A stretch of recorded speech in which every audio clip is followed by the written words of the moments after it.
кыргыз тили кылымдардан куралып, нечен катаал мезгилдерде сыналып, бабалардан бизге калган таберик, урпактардан урпактарга уланып демекчи.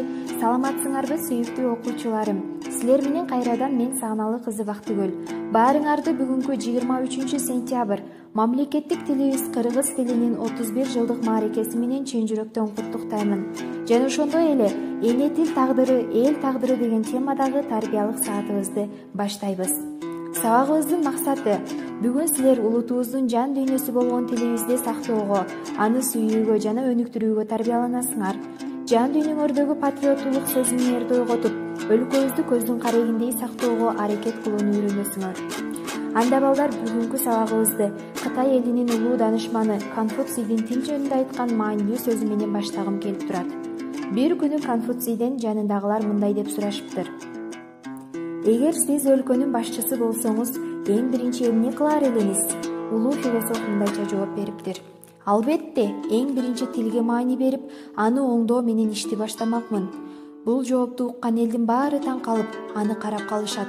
Конфуций сөзүн улайт: тил системалуу, эрежеге таянган, бир тартипте болбосо, сүйлөмдөр туура болбосо, сөздөр айта турган ойду жакшы бере албай калат.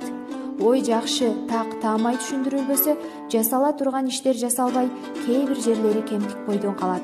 Милдеттер жана иштер өз орду менен так аткарылбаса, салт сана маданият бузулат.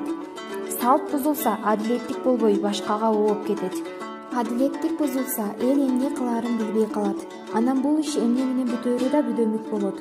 Так ушул себептен эч бир нерсе тилдей маанилүү эмес. Конфуцийдин тил тууралуу бул сөздөрү канчалык деңгээлде таамай айтылганы баарыбызга белгилүү.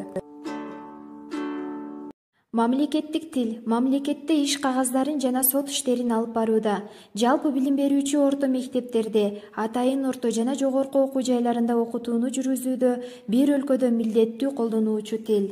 Кыргыз СССРнин Жогорку Совети тарабынан 1989 жылы 23 сентябрда Кыргыз СССРнин мамлекеттик тили жөнүндө мыйзам кабыл алынып, андан соң кыргыз тилине мамлекеттик тил макамы берилген.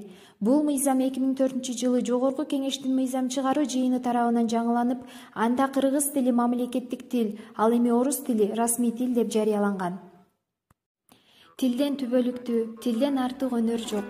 Ар бир элдин тили өзүнүн